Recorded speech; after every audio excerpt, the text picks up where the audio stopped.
একদম সরাসরি মূল কথায় চলে যাচ্ছি। আজকের এই বিশ্লেষণে আপনাদের সবাইকে স্বাগতম।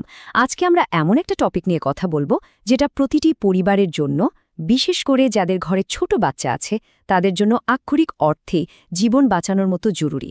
তো চলুন শুরু করা যাক।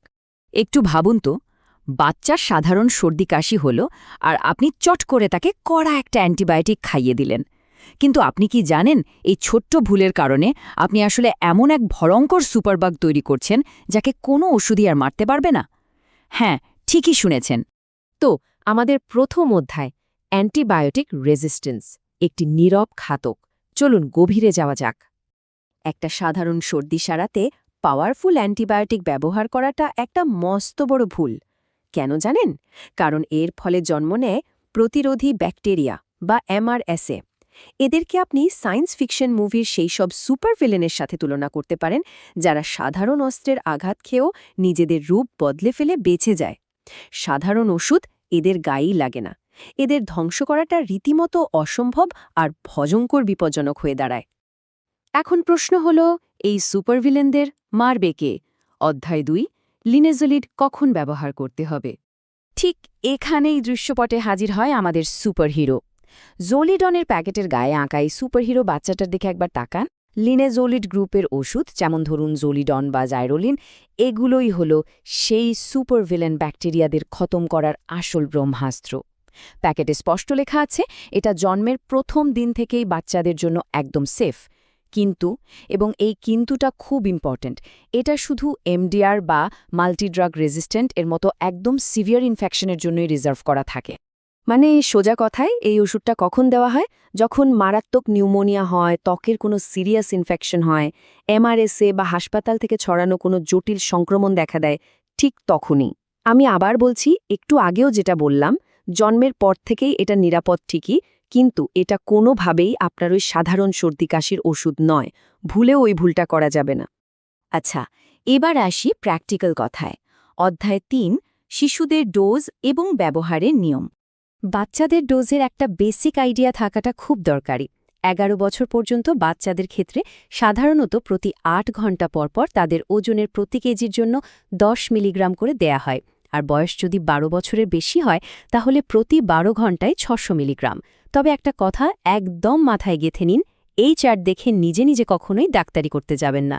বাচ্চার বয়স, ওজন আর রোগের ধরন বুঝে ডাক্তারি ঠিক করবেন আসল ডোজটা কী হবে। ওষুধ খাওয়ানোর নিয়মগুলো কিন্তু খুব স্ট্রিক্ট। এটা খাবারের সাথেও খাওয়া যায়, আবার খালি পেটেও দেওয়া যায়, কোনো সমস্যা নেই। তবে হ্যাঁ, খাওয়ার আগে বোতলটা খুব ভালো করে ঝাঁকিয়ে নিতে হবে। আর সবচেয়ে বড় কথা, যে কয়দিনের কোর্স ডাক্তার দিয়েছেন সেটা মাস্ট কমপ্লিট করতে হবে। ২ দিন খাইয়ে জ্বর কমে গেছে বলে ওষুধ বন্ধ করে দিলেন, ও যে বললাম না সুপারভিলেন ব্যাকটেরিয়া, ওরা আবার ডাবল পাওয়ার নিয়ে ফিরে আসবে এবং রেজিস্ট্যান্স তৈরি করবে। এটা কোনো মতেই হতে দেওয়া যাবে না। এবার চলুন দেখে নেই ওষুধটা বানাবেন কিভাবে। অধ্যায় ৪, সতর্কতা এবং সাসপেনশন তৈরির নিয়ম। পাউডার থেকে তরল ঔষধ বা সাসপেনশন তৈরি করাটা আসলে একদম ডাল ভাত। প্রথমে একটু পানি খুব ভালোভাবে ফুটিয়ে নেবেন, তারপর সেই পানিটাকে একদম পুরোপুরি ঠান্ডা হতে দেবেন। এরপর বোতলের পাউডারের সাথে মাপ মতো সেই ঠান্ডা পানিটা মিশিয়ে জাস্ট ভালোভাবে ঝাঁকিয়ে নিলেই কাজ শেষ। আর হ্যাঁ, বাচ্চারা যেন সহজে খেতে পারে তাই এতে দারুণ একটা লেবুর ফ্লেভারও দেওয়া থাকে। এই সংখ্যাটা একটু ভালোভাবে মনে রাখবেন, ২১। একবার পানিতে মিশিয়ে ওষুধটা তৈরি করে ফেলার পর আপনার হাতে সময় আছে ঠিক ২১ দিন। এই ২১ দিনের মধ্যেই ওষুধটা ব্যবহার করতে হবে। এরপর এটার মেয়াদ শেষ, সোজা ডাস্টবিনে ফেলে দিতে হবে। খরচের দিকটা যদি বলি, ১০০ মিলি সাসপেনশনের দাম আমাদের বাংলাদেশে মোটামুটি ২৮০ টাকার আশেপাশেই থাকে। তবে ফার্মাসিউটিক্যাল কোম্পানি অনুযায়ী এই দামের সামান্য এদিক সেদিক হতে পারে, ওই আর কি। এখন কিছু খুব সিরিয়াস সতর্কবার্তার কথা বলবো। লিনেজোলিড খাওয়ালে বাচ্চাদের কিছু সাইড এফেক্ট হতে পারে, যেমন ধরুন বমি বমি ভাব, ডায়রিয়া, পেট ব্যথা বা মাথা ব্যথা। অনেক সময় দেখবেন জিহ্বার রঙও হালকা বদলে গেছে। এগুলো সাময়িক। তবে সবচেয়ে অ্যালার্মিং ব্যাপারটা হলো, অ্যান্টিডিপ্রেসেন্ট বা বিষণ্ণতা কমানোর ওষুধের সাথে এটা কখনোই মেশানো যাবে না। এর রিয়াকশন রীতিমতো প্রাণঘাতী হতে পারে।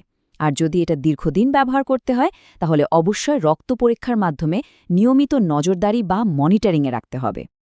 আমরা একদম শেষ পর্যায়ে চলে এসেছি, অধ্যায় 5, চূড়ান্ত মতামত এবং পরামর্শ। আজকের এই পুরো আলোচনা থেকে আমাদের টেক অ্যাওয়ে বা মূল শিক্ষাটা কি?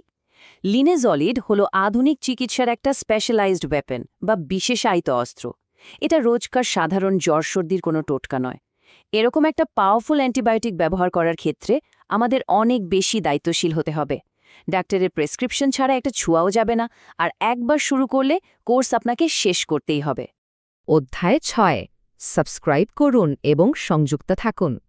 যাওয়ার আগে আপনাদের সবার কাছে আমার একটা প্রশ্ন। আপনাদের ঘরে বা পরিচিতদের মধ্যে ছোট বাচ্চাদের জন্য এমন কোনো জটিল বা পাওয়ারফুল ওষুধ ব্যবহারের অভিজ্ঞতা কি আগে কখনো হয়েছে? নিচে কমেন্ট করে আপনাদের গল্পটা আমাদের সাথে শেয়ার করুন। এরকম জটিল সব মেডিকেল টপিক বা অন্যান্য দরকারি বিষয়গুলো একদম সহজ আর গোছানোভাবে বুঝতে আমাদের এই চ্যানেলটিতে লাইক দিয়ে সাবস্ক্রাইব করে রাখুন। সবাই অনেক অনেক ভালো থাকবেন, আর হ্যাঁ, অ্যান্টিবায়োটিকের ব্যাপারে সবসময় সতর্ক থাকবেন।